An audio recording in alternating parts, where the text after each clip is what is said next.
Welcome everyone. Today we've breached the borders of New York City. So this is the first time we have a journal club from a host institution which is in New York, which is, very exciting, at least for me. And next slide, please. Always grateful for the work of our team. Dr. Galandiak is about to log in herself. Obviously, she's the overall supervisor of this project, and everyone else is, as you know. Next slide, please. This is our disclaimer. Next slide, please. So I typically start with a fun fact about the host city, but the grandeur of New York makes trying to find any fun fact fairly trivial. And I sort of remember the first time I was in Midtown with my now wife, and we were both amazed by how big the city was and how both intimidating and inspiring it was. And so I thought I'll choose a quote from one of the many authors that have talked about New York, who said, "The skyline of New York is a monument of a splendor that no pyramids or palaces will ever equal or approach." And on that happy note, I was hoping to initially I thought Dr. Ravi Kiran was going to be already here, but he's running a couple of minutes late. So maybe I get Dr. Zakali to introduce his city and talk briefly about the faculty and the institution on the next several slides. Hello, everybody. I had not prepared for this, but again, I feel both intimidated and inspired to comment about Colombia. I've been here for about 3 years. So I'll be happy to kind of give you an outline of our division. So we are affiliated with New York Presbyterian Hospital, as the largest hospital in the country, I believe.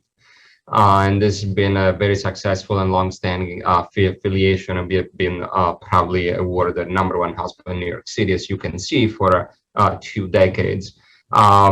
It's again, New York Presbyterian has been a great partner. They're very supportive, and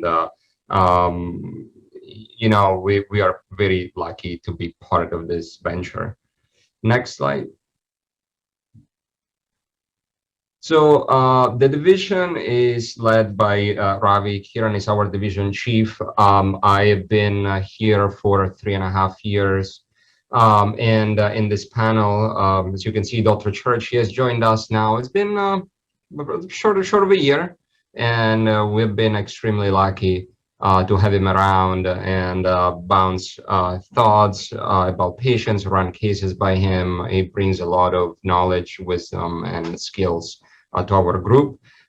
Jonathan Knowles, he has been with us as a super fellow from the UK for several months, and he will be, I believe, will be presenting one of the case.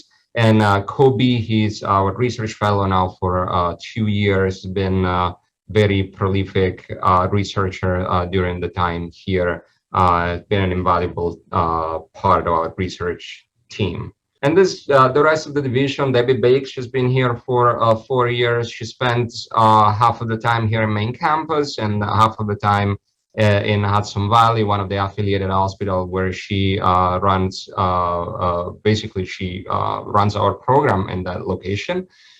Beatrice Dionigi, she's joined us after doing a research fellowship, a super fellowship here. She has joined the division a year ago.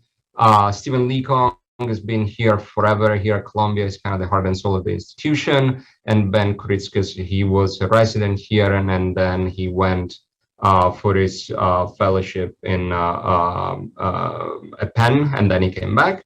And then we are lucky to have 3 gastroenterologists also within our division for our IBD program. Dr. Boshen, in its no introduction, he came from the Cleveland Clinic, bringing a lot of expertise in terms of endoscopic management of complicated issues involving pouch, but no, like J pouches and all sorts of post-surgical complication. And then Yanni Econom and Li Chu-Su are the other 2 GI faculties that are within our division. And this is also a very important aspect of our practice, to have 3 very experienced gastroenterologists within our division, and we have a very close collaboration with them.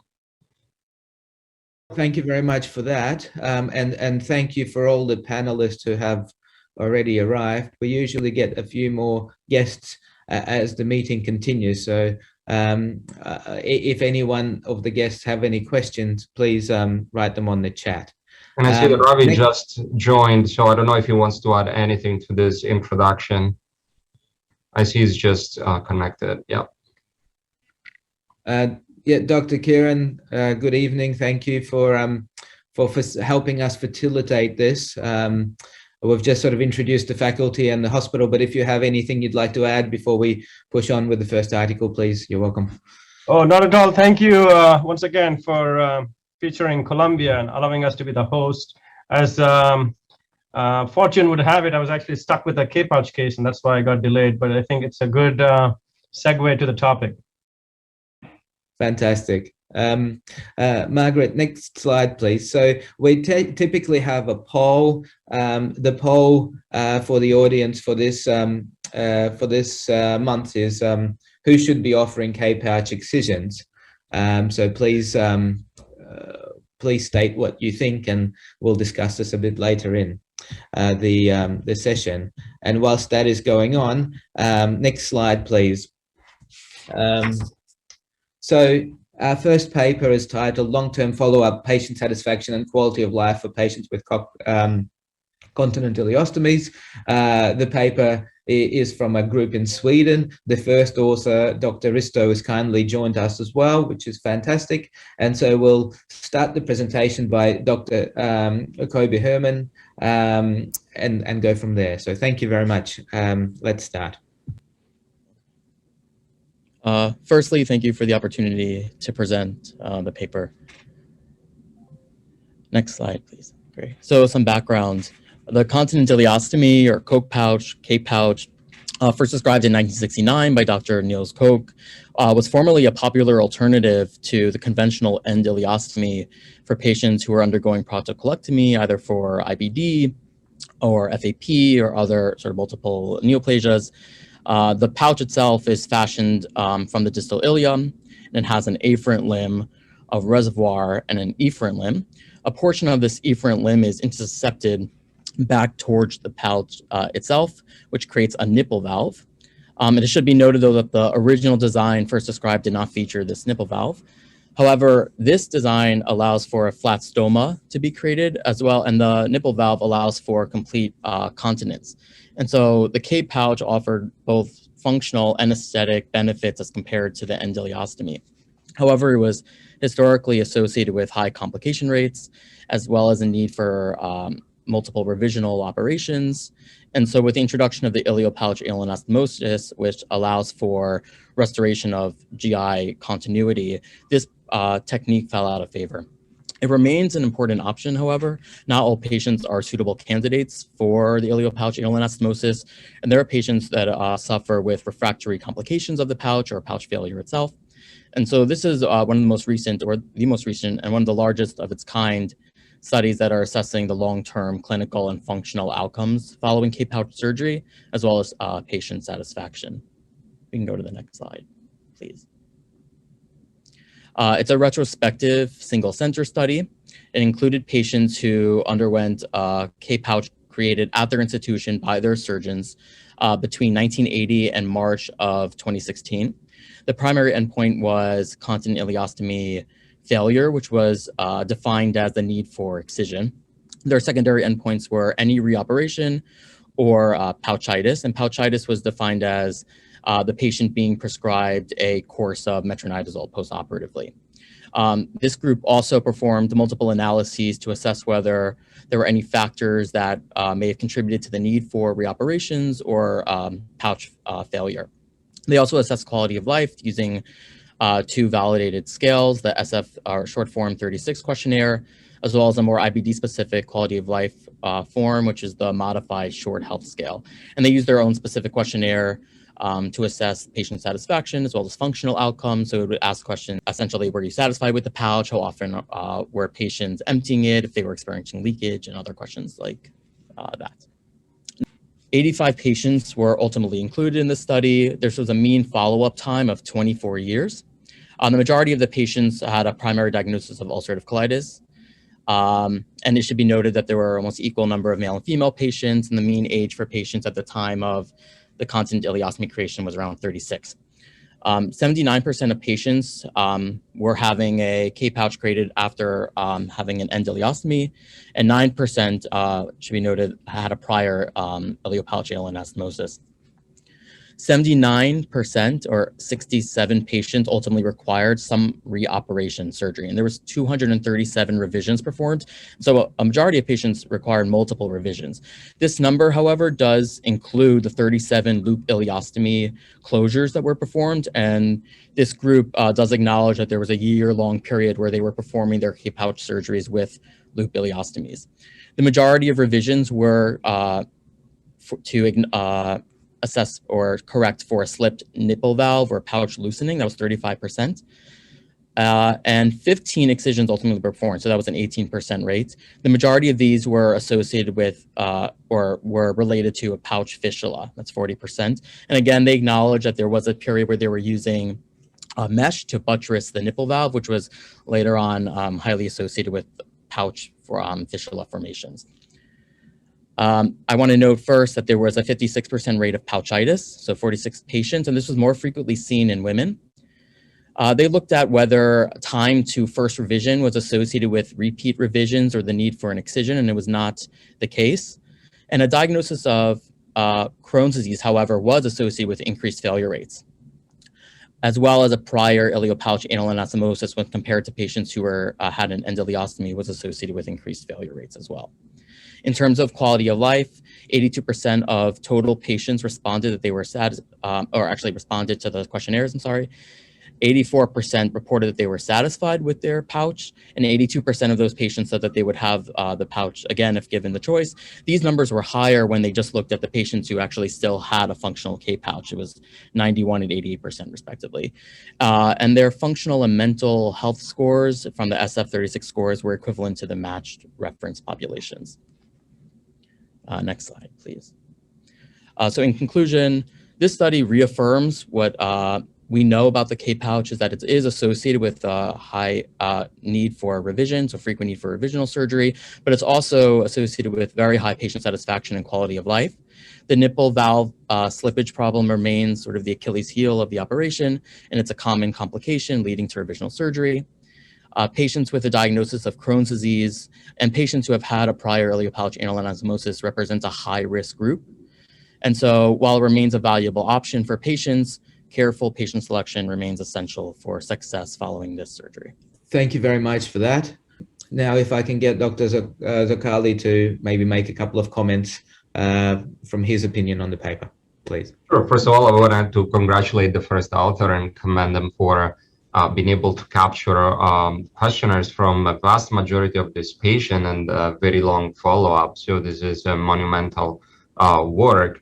I was like reading a little bit, looking at the graphs at the distribution. It looks like at the center in the 80s and 90s, the continent pouch was just the preference in terms of reconstruction, of preservation of continence rather than J-pouch. And then the center started transitioning towards the creation of J-pouch and then resorting to the K-pouch in case of failure of the J. Am I interpreting this correctly? Yeah. There was the J-pouch was adopted, I think, at least in mid or earlier mid 80s, but I'm quite sure there was a transition, and the J-pouch did not reach total dominance until like the early 90s or something. So yeah, you're probably right, although I don't know the exact figures of our J-pouches. And it sounds like selection is key in these patients. So of course, I'm assuming that the ones with Crohn's disease probably in the beginning were diagnosed, that they were thought to have ulcerative colitis, and that maybe this is a discussion for the panel whether if it's known that the patient has Crohn's disease, whether it's appropriate to offer or not the K-pouch. know if Dr. Kiran and Dr. Church have want to share their opinion on that. There is the age-old adage that there's nothing like a pouch to bring the Crohn's out in a patient with the colitis or with any other diagnosis. And I think this is particularly true for the J pouch. We've previously looked at the outcomes for patients with Crohn's disease who end up with a pouch. And surprisingly, if you intentionally create a pouch, a J pouch in a patient with Crohn's disease, they actually have better outcomes, 80% pouch survival at 10 years, as when if you were to do the J pouch just by chance, or you accidentally find out after you performed it. It is basically because I think if you have a patient with Crohn's diagnosis, but the phenotypic presentation is very similar to colitis, wherein there's no perineal disease or small bowel disease, and you super select out these patients, they do reasonably well, although not as good as colitis patients. Now, with the K pouch, I've selectively done it in a few patients with Crohn's disease with exactly the same criteria. The worry here, of course, would be that you lose even more bowel than with a J pouch. However, I think the mechanics of a K pouch are somewhat different than from a J. You don't have the sphincter mechanism, you don't have the outlet tissues. Of course, you have to intubate it to empty. And quite often, these patients who have not had small bowel disease before don't necessarily manifest a Crohn's disease, particularly if you've had a discussion up front with the IBD gastroenterologist and put them on immunosuppressive medication, or even a less intense medication that prevents Crohn's occurrence in the small bowel. That's my personal opinion on that. I don't know if Dr. Church or Dr. Shen have any comments on the same topic. So the cock pouch is really an ideal operation for a patient with Crohn's, colitis, and bad perianal disease, which rules out the pouch. And there is, as Ravi said, some of those patients, the small bowel is spared, either spared because of the biology or spared because of the biologics. Either way, it's spared. You can't do anything to the anus because the anus is destroyed by perianal disease. And you take the colon out and they can still have some continence. So I think it's an option that need to be offered to those patients. And the last comment that I had is that doing a little math, there were four surgeons doing the procedure over a little over 30 years. It's pretty much one pouch every couple of years per surgeon. Probably the distribution wasn't quite like that. Probably in the beginning they were doing more. I guess my question is, what is the volume that, what would be considered an appropriate volume for a surgeon to do this? It's a technically challenging operation. It kind of also goes to the poll that we just answered. What is is there an ideal volume that a surgeon should have to have the appropriate skills to do and redo and troubleshoot this, the K pouches?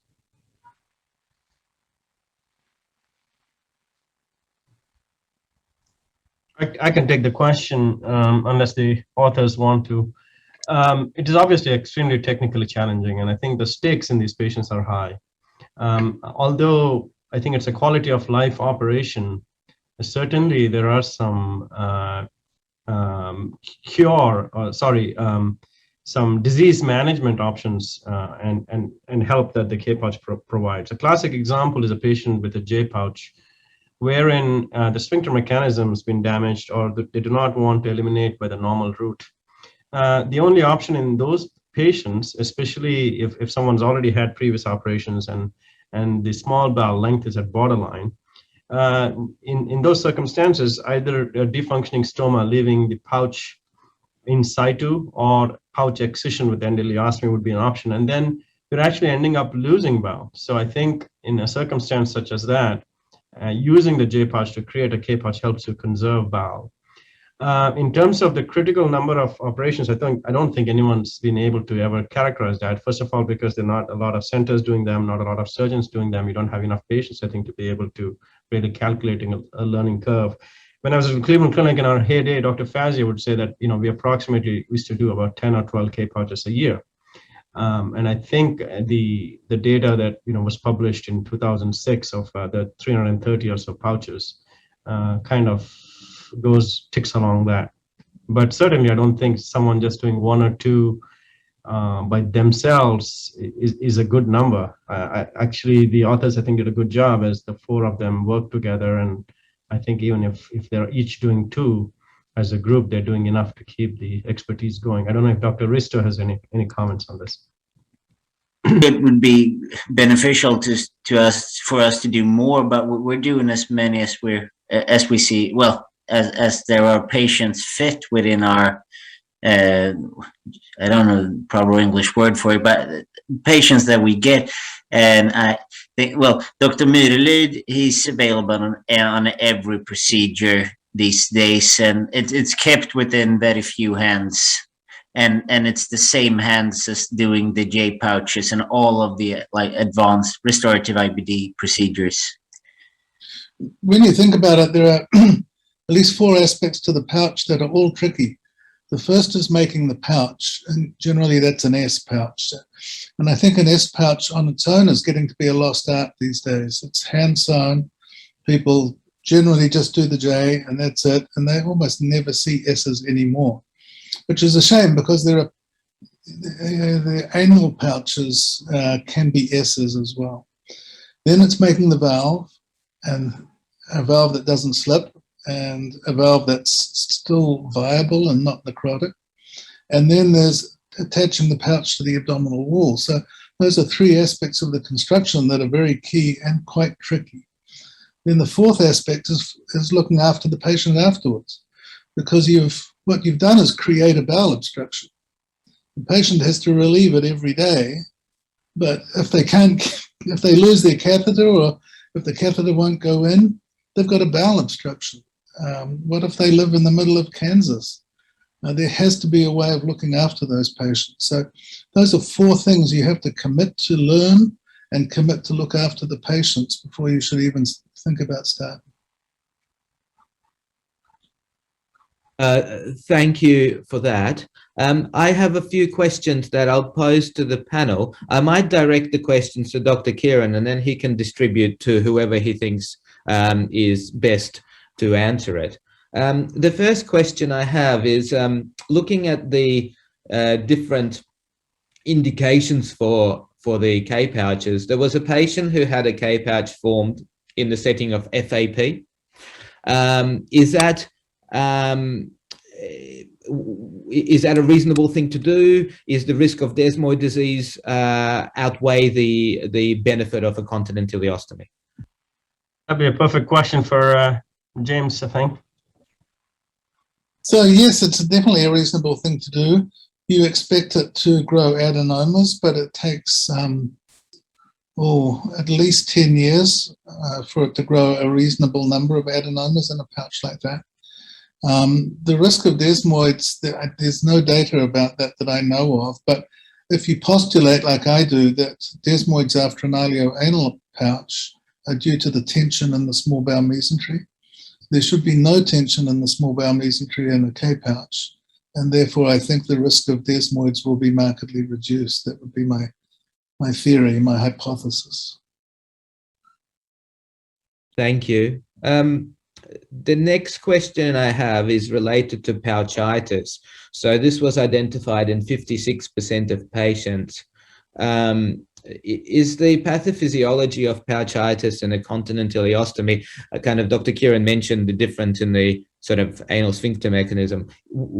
Is it different to pouchitis in the J pouch? Is it treated differently? Yeah, any... Good question for Bo to answer. Dr. Shen? I think you're on mute. I can't hear him, but Can you hear me? Yes, please go ahead. So actually, I'm listening and I learned a lot here. And actually, in the past, we did a study on that in terms of the chronic pouchitis frequency. You never see the chronic pouchitis in people with S pouch, and the chronic pouchitis happening in the J pouch about 13%. For the Cook pouch, is about 8%. So I think the Anton's study that probably combined the acute and chronic pouchitis together. I think the Cook pouch pouchitis, I scoped so many of them. Its pattern is different. than J pouch pouchitis. J pouch pouchitis, as a classical one, is diffuse pouch inflammation. When you have the Koch pouch pouchitis, typically it's a patchy, so the involved half of the pouch, spare the other half of the pouch, and all at the pouch inlet area. So this is suggests some ischemic component, and some of the patient with the inflammation very close to the nipple valve. So I think that from the pathogenesis perspective, probably ischemia contributed most of the pouchitis. I noticed that it's weight or gaining weight, it's obesity, it's the big enemy for creating the Koch pouch, and then later on had the pouch complication, especially nipple valve, and in addition to the pouch inflammation. And then also notice that quite often we see the patient had the pouch inlet stricture, very common. And the additional, and there's a patient, often we can see the pre-pouch leaf limb had inflammation, we call a pre-pouch ileitis. Actually, if you have this condition, especially pre-pouch ileitis, like this condition, and then if the use of biological agent, I would suggest that probably avoid the anti-TNF alpha, try to use the vedolizumab or ustekinumab. We have the case series on that. So of course, the first line of the antibiotic therapy, and then talk about the pouch, and sometimes pouch bezor, actually in the Koch pouch, can cause the pouchitis too. So if any bezor inside, and then you should able to remove it either by the laser or by the ultrasound. Can I comment, Vlad?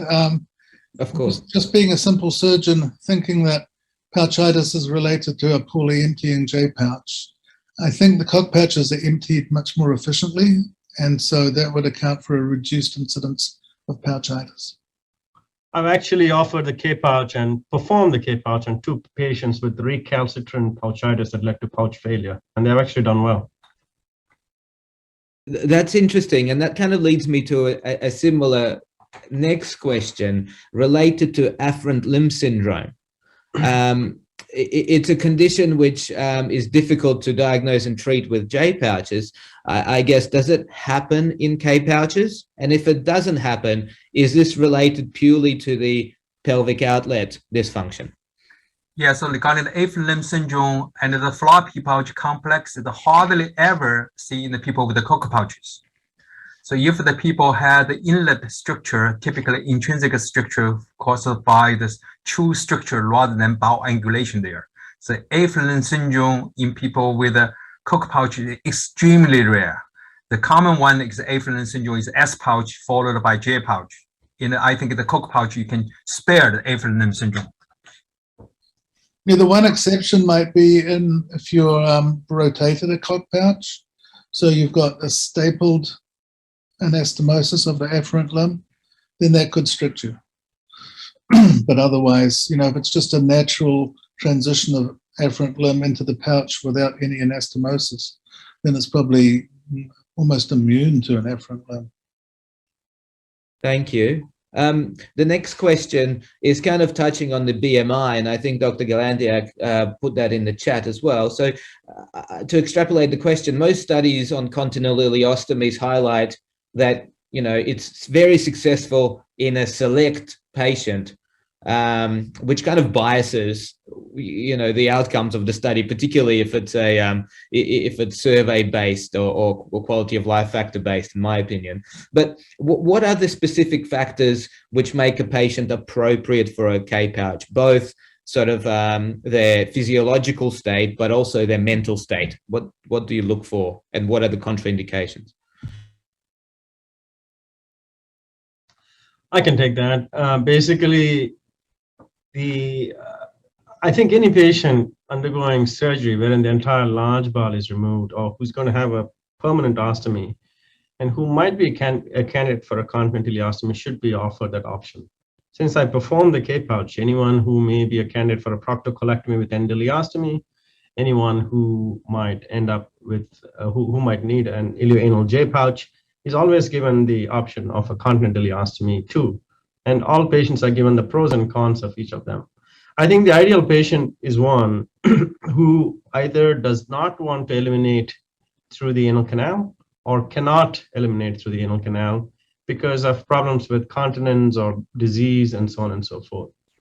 There are also some patients who choose not to go to the bathroom the normal way just because they've been so troubled with, sometimes rarely constipation, but usually it's frequency or incontinence.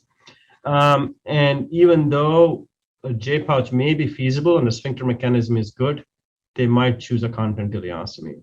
Now, the ideal patient would be one, I think, who is slim to moderate build, where the abdominal wall is not too thick because the exit conduit, or what is called the same thing is called the access segment with the DCR group. If it is too long, then you're going to have trouble with intubation. And then also patients who have multiple previous operations may not be ideal candidate because a peristomal hernia is sometimes associated with nipple valve slippage.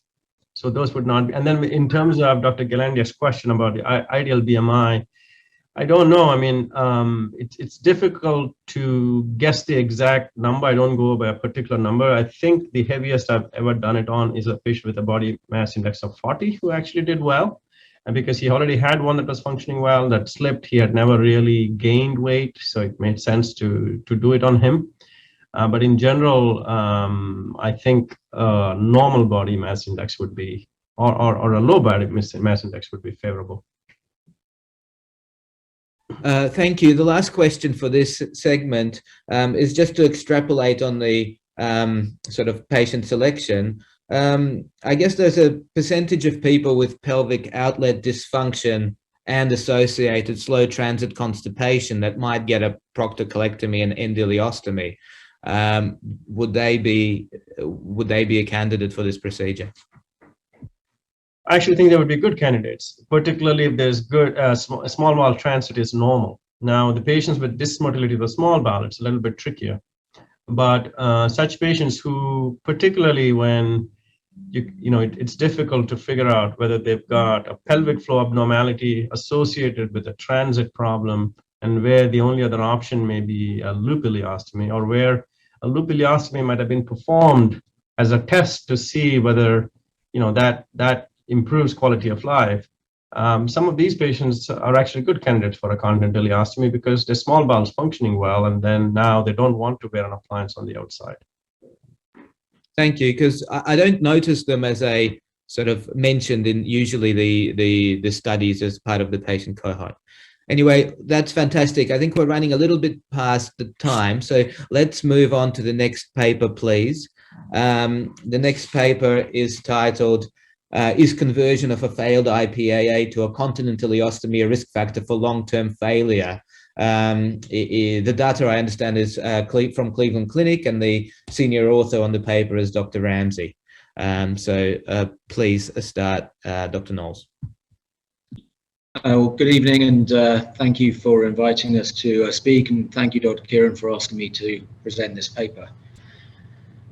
So if we just roll to the next slide. So as you'd expect with a series like this, where not a huge number of operations are done, this is a retrospective cohort study, and what we're looking at particularly is the role of continent ileostomy formation in patients who have previously had an ileoanal pouch formation that's failed. So as mentioned, this is a Cleveland study. It's from their institutional data set. They believe that the continent ileostomy is a good option for patients with a failed IPA, and they had done it for quite a number of years. As you'd expect, there's going to be an obvious concern about the risk of short bowel syndrome in these patients who have already lost some GI length in the formation of their pouch. If they then go on to have a continent ileostomy and this fails, there is the concern that they're going to end up with short intestine syndrome and a need for permanent TPN. So they are using this study to look at whether the long-term or short-term outcomes are poor. So next slide. So they focused on the pouch, the J pouch era from 82 to 2013. They found all of the patients that they could with failed J pouches who then went on to have a continent ileostomy formed. What they did was a one-to-one case matching. So from their database, they selected out patients that had similar age, same sex, similar BMI, and similar final diagnosis, and then turned that into two comparable groups. They looked at a number of outcomes, major and minor revision. So that's a major revision is any revision of the continent ileostomy that involved resecting some intestine, and minor was the smaller number of those that didn't require any length removed. They looked at continent ileostomy failure, long-term and functional outcomes. Next slide. So I've put the main table here, which is the cause of long-term complications between the two groups. And then I've just put a synopsis of the main results. So they had two groups of 67 patients. The follow-up was long and very equivalent. Short-term complications were 36%, and they were exactly what you would sort of expect. Ileus, surgical site infection, abscesses, bleeding, and there were no deaths in this subset of their follow-up groups. Major revisions were in 52% and 61% in the non-IPAA group, which is very similar to the previous study seen. Minor revisions, again, very similar between the two groups, 15 and 19%, again in keeping with previous studies. They had very few pouch failures in this, which required excision, so just 3 and 6 in the two groups. And they had only 11 and 16 endoileostomies. So the functional measures were very similar between the two groups. That's about 5 intubations a day and 1 at night, and a pretty typical list of complications, which you can see in the table. Essentially, this study is basically showing that there is really no identifiable difference between their case match group and their failed IPAA index group. Thank you. So the continent ileostomy has equivalent short and long-term outcomes when it's fashioned for failed J-pouch or for other indications. Therefore, it's a reasonable option for those patients who are not suitable for a redo IPAA, or for patients who, for the reasons Dr. Kieran's mentioned, who don't want it. Although the revision rates are quite high, around about half of patients, the actual long-term failure rate is actually much better than that at 20%. In general, the quality of life measures and outcomes are good and improved from their preoperative state. And again, as mentioned in the prior study and around the study, careful patient selection and highly motivated patients is crucial. Thank you very much for a very good and succinct summary of the paper. If I can possibly get Dr. Church to give us some pearls of wisdom about it. I think to start off with, the title is interesting because it's got the word failure in big bold letters up there. And you know, when I read the title, I thought, oh my gosh, this is not a good study. But so a title is, I probably would have turned it around and put it is not associated with failure, or given a more optimistic sense of what we're about to read. In terms of the study design, to me, matching is a way of taking out variables that have been shown to influence the likely outcomes. And so age and sex, I don't think there's any data to show that age and sex influence the outcomes of continent ileostomies or J pouches specifically. Diagnosis perhaps, and BMI perhaps.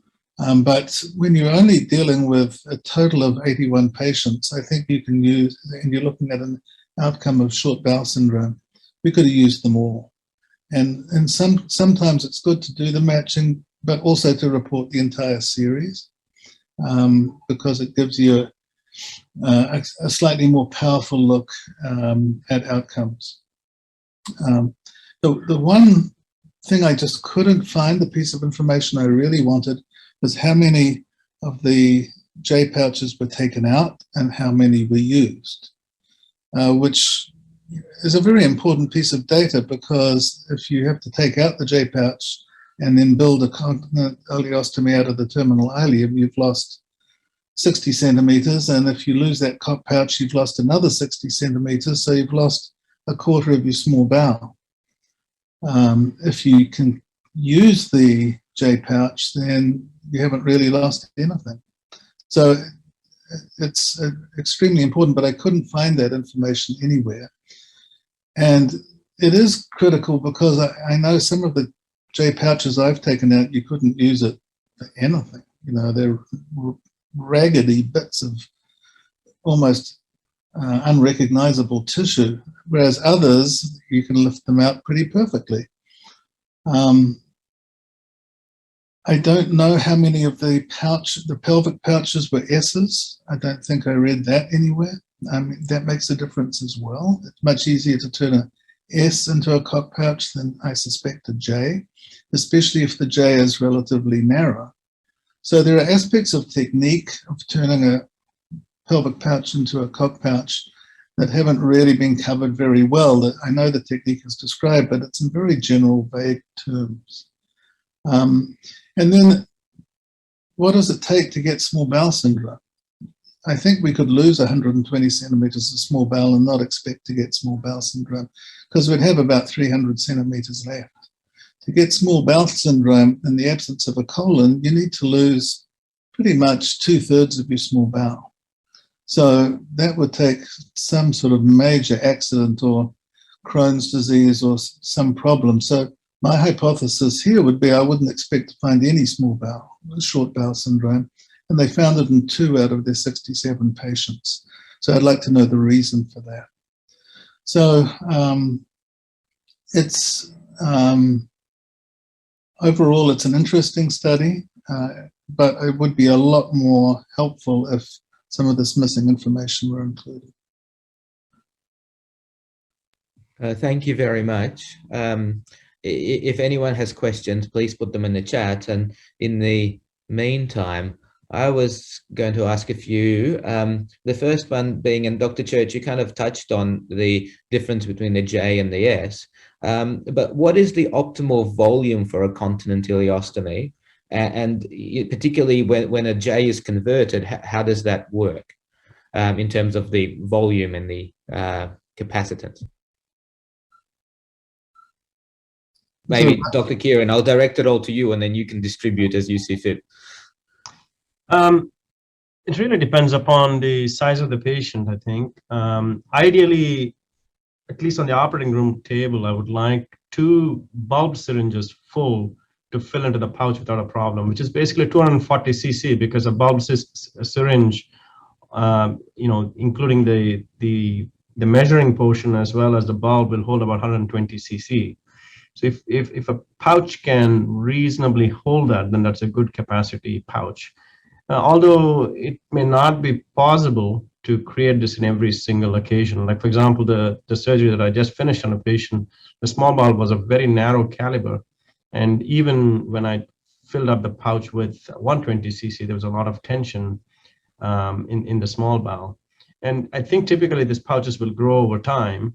And as we know, if a patient is not of a very big build, I think the capacity is not an all or none phenomenon by any means.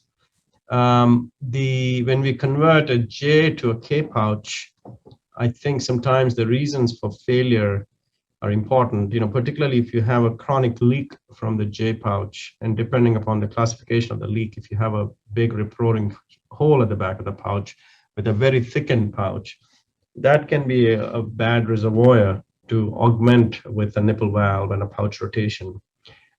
If you have a pliable pouch wherein the patient's having it because of other reasons, say, perianal Crohn's disease, sphincter incontinence, or they have problems with the outlet, those pouches can more easily be converted into a K pouch. Although on occasion you can augment the reservoir portion of the pouch with an additional segment of small bowel, and then create a continental ileostomy reservoir. Thank you. The next question I have, the authors, I think, in the methods described quite in a lot of detail about how they have a protocol for the Waters tube, and that it stays in for 3 weeks, and then it's initially intubated 2 hourly, and then that's stretched out. What I don't quite understand physiologically is, what does the patient experience when they're at the time when it's empty by urge? So not when they're looking at the clock and they're emptying every 2 hours, but subsequently. And how do you educate them to expect this? I usually tell them that it's a sense of fullness in the abdomen. They get a sense of distension. They feel that they have to, use the bathroom, really.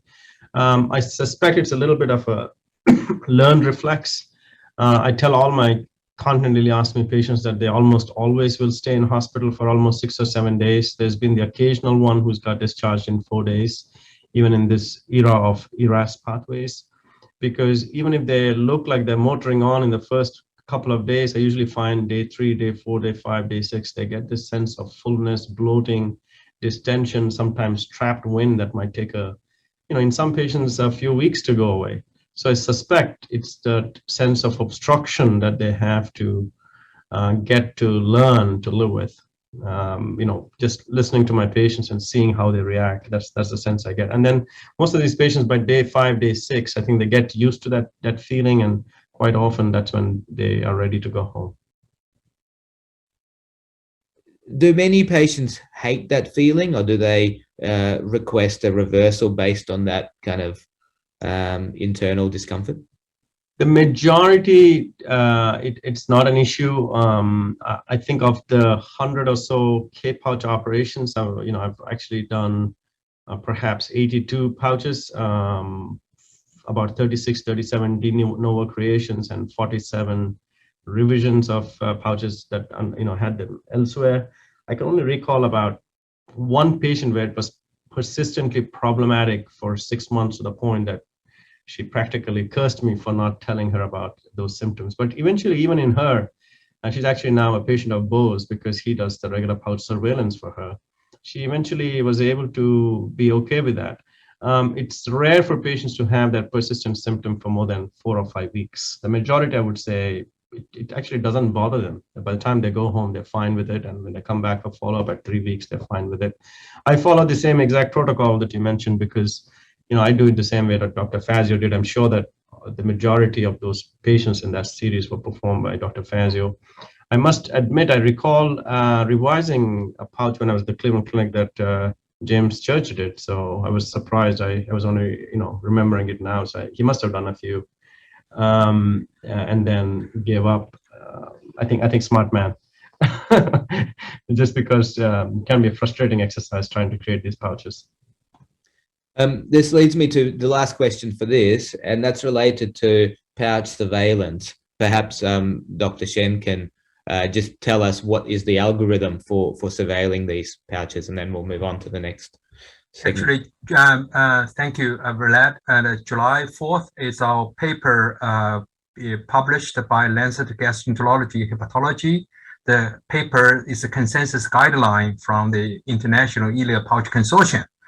The title is the management of the pouch neoplasia, and they will be published in July 4th, and happy in Independence Day. So basically, we recommended routinely. We do not recommend the patient with a coke pouch undergoing the surveillance pouch endoscopy. I think worldwide, the only one dysplasia was reported in the coke pouch. But I think there's always an exception. If the patient has before the pouch creation had a rectal cancer, you converted from we have the actual Ravi and I had shared the patient with squamous cell cancer in the anal canal and then converted it to the from J pouch to the Cook pouch, those patients you probably need the surveillance. But for the routinely, if the people no risk factor, we do not recommend the patient to have a surveillance. However, in our practice at the Columbia, all pouch patient will be I recommended every year come for the diagnostic pouch endoscopy on a yearly basis, not only for the surveillance, but mainly looking for the status of the pouch. Thank you. I guess we still have a week to pull the paper out and submit it to DCR. Yeah, so yeah, but Susan agree. You know, Susan used to be like, you know, the very high standard. We are the you know, we're not qualified for Society Journal, so that's why we go to the second class journals, such as, you know, Lancet. By the way.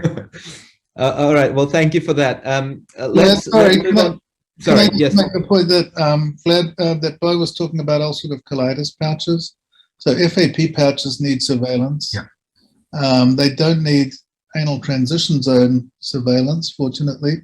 So you don't really need to start for about 5 years, but then you should probably start to do it every year. Thank you. That's a very important point. Now, just the next slide about the results of the poll. Stephen, what have we got?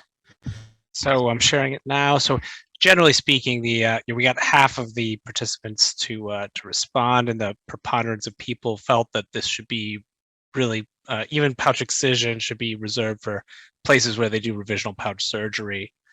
Then certainly, you know, a reasonable number of people thought that people that do complex pelvic surgery in general should be capable of doing pouch excision. Dr. Kieran, do you agree with these numbers, or what is your opinion of this? Yeah, I think it's tricky. I think taking out a K pouch is also not easy. There are a few tricks to it. Especially the pouch that has had multiple revisions to it, and you have multiple rotations, the small bowel mesentery tends to be very intricately related.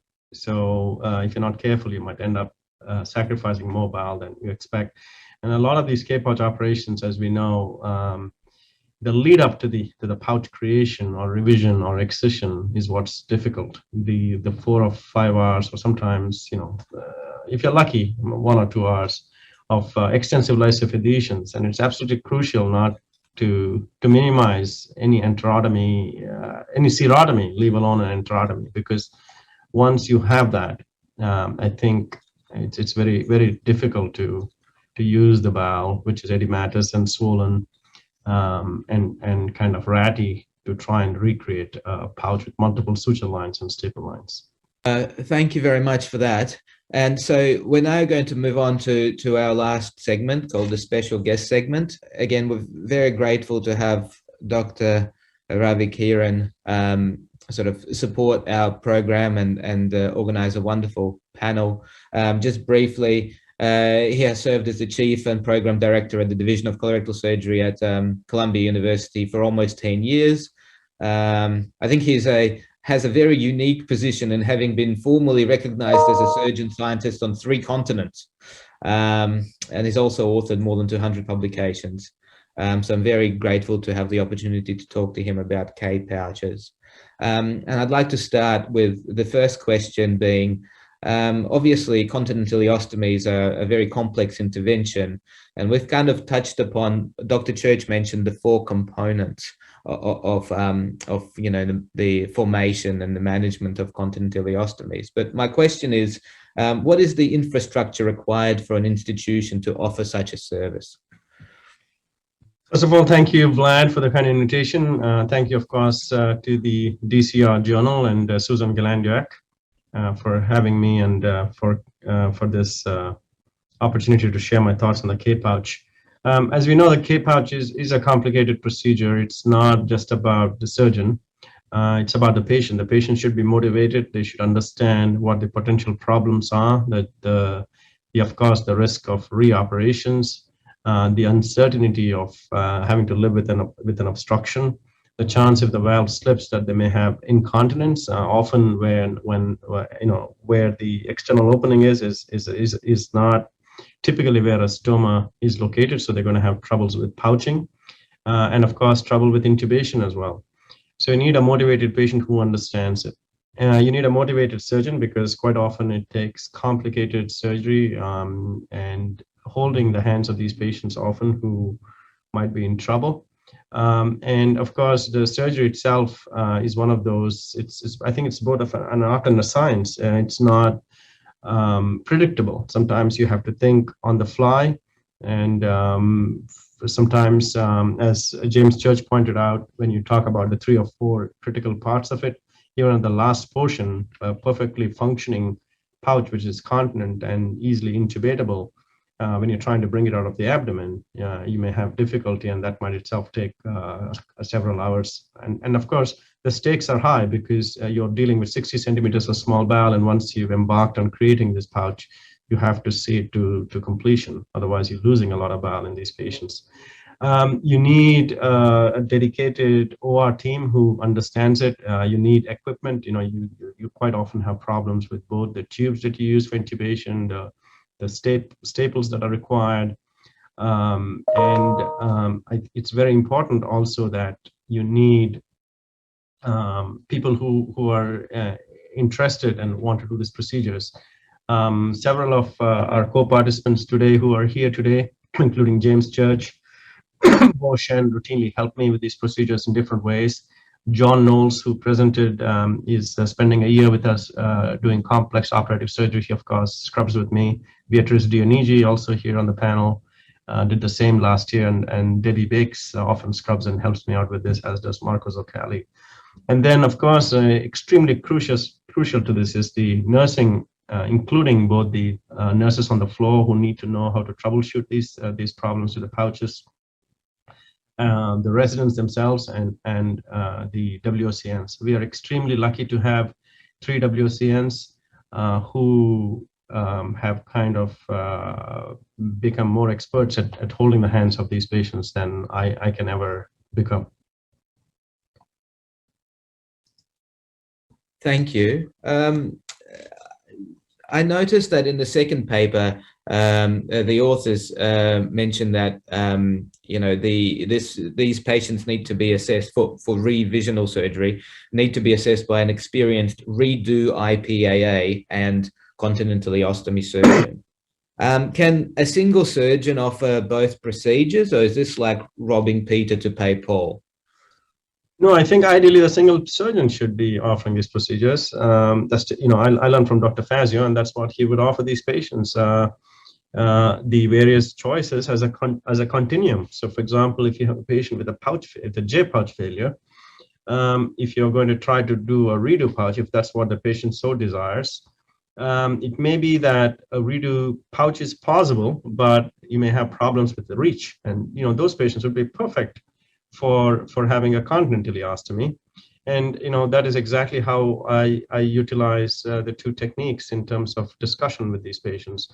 And I think in general, if you're going to think about doing an endoileostomy in a patient with a J pouch that you're contemplating a J pouch excision on, I think at least thinking of the concept of using the same 60 centimeters to conserve the bowel for that patient to create a continental ileostomy in the right situation in a willing patient is probably a good idea.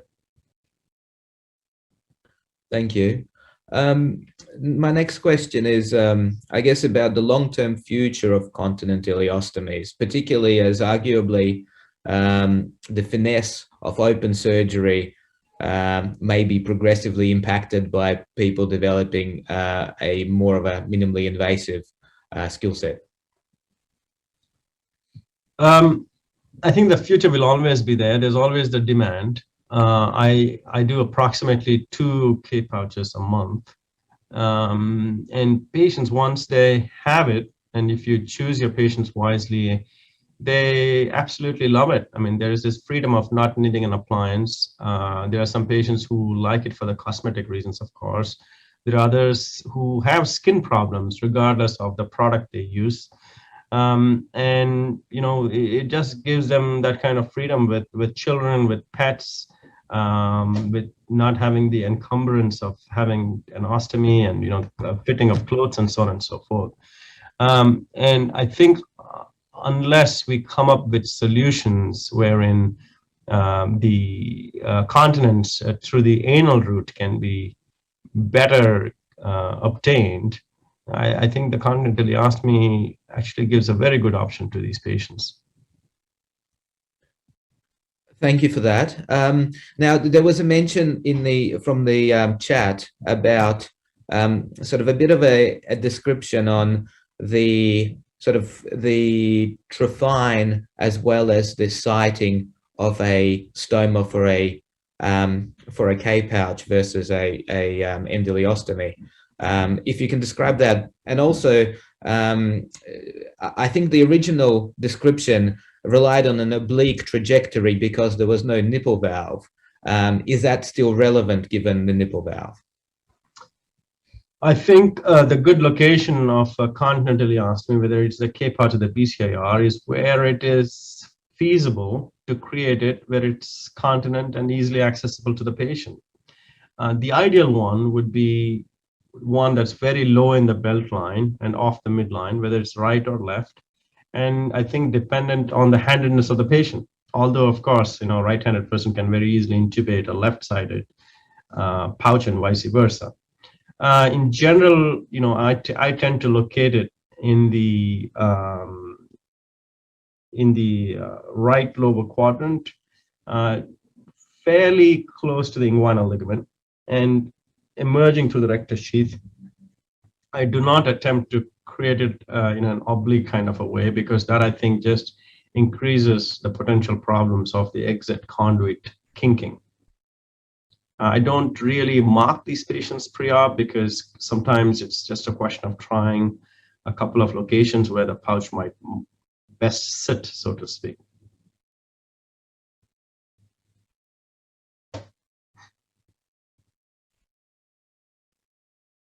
Sorry, I was muted. I'm sorry.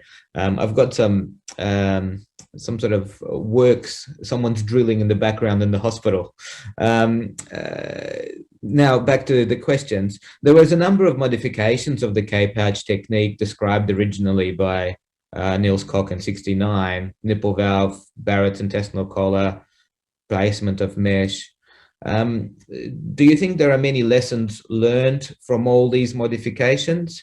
And are they still sort of adopted, and does the K-pouch have the capacity to be refined further, or is this the finished product? And personally, sorry for the double barrel question, I was wondering if something like a Phoenix artificial sphincter can be a substitute for a nipple valve, potentially.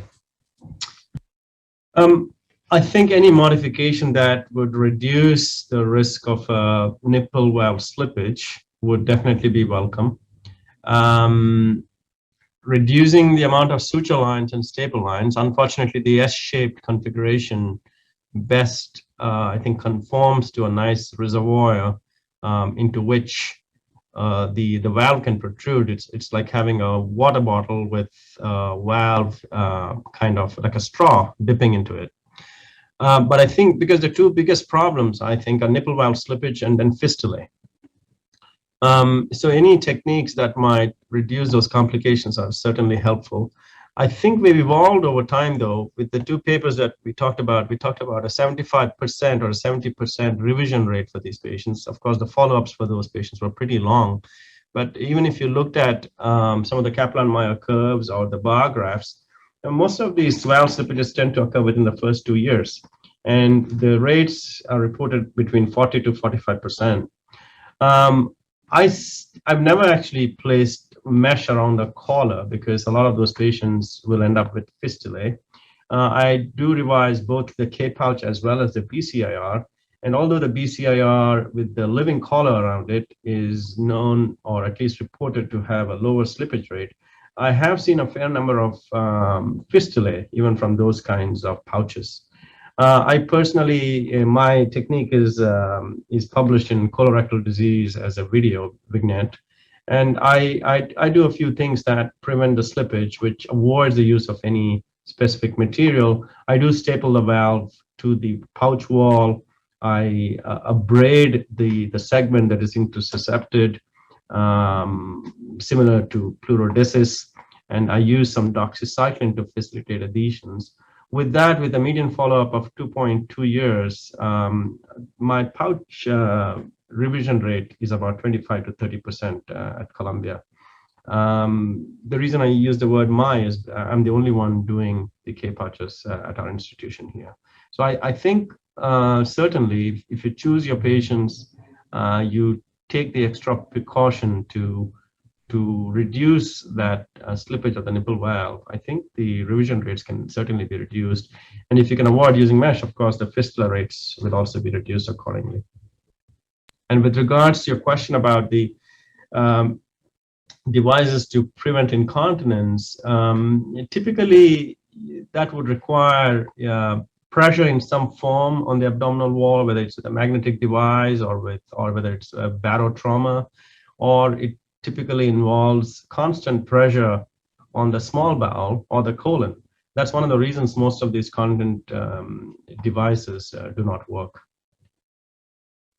Thank you. My last question is about the nipple valve. I mean, I've had the fortune of seeing a couple of pouches being formed, and I actually find that there is a description of endoleostomy prolapse where you staple it in 3 sides, which effectively I would assume came from the formation of the nipple valve principle. But for the people that may have not seen it, would you mind describing what the nipple valve is and the principle of how it works, please? Yeah, I mean, primarily the tubular small bowel is converted to a reservoir using the penultimate segment of a small bowel. The last 20 centimeters of small intestine is usually used to create an intussuscepted segment, and the intussusception of the small bowel in itself is what creates the nipple valve mechanism. I think for the continent mechanism to work perfectly and for intubation to be easy, that association between the nipple valve, the part of the bowel that leads from the nipple valve out to the abdominal wall, which is called the exit conduit, and the actual reservoir itself should be 90 degrees. And that's why I think patients who are obese or who have a weak abdominal wall may not be good candidates for a K pouch. The exit conduit as a valve needs to dip in almost perfectly at 90 degrees into a reservoir for it to work. And typically we take about 12 centimeters, 10 to 12 centimeters of the small bowel, depending upon the thickness of the abdominal wall, and intussuscept it on itself to create a 4 to 5 centimeter valve. And the last 8 to 10 centimeters of small bowel is used as an access segment through which the patient intubates. And that's the part that lies within the abdominal wall. So there is the normal non-intussuscepted small bowel leading from the abdominal wall, which is the exit conduit or access segment into which the tube is placed. And at the level of the fascia, the small bowel is intussuscepted back on itself, which is a nipple valve, and that rests within a reservoir. Well, thank you very much for that. And I'd like to thank you and your whole team for supporting us. I'd like to also mention that Columbia University is sponsoring a DCR supplement. I think Dr. Galandiak knows more about that, of course, but the supplement is coming out in September or October, and it's related to the first annual Victor Fazio Ileal Pouch Anal Anastomosis Symposium, which I think would be a very interesting event for everyone. I certainly would really want to know more about it. Maybe Dr. Galandiak can say a few words to that. No, we very much thank Dr. Kiran, Dr. Church, Dr. Shen, all for putting that together. And it's going to be a wonderful supplement to DCR. And thank you again for the generosity in doing that. Thank you, it's our honor. Well, on that note, again, thank you all for tuning in, and hopefully hello to a number of people watching it on YouTube at some point. And we'll look forward to seeing you next month. Thank you. Thanks.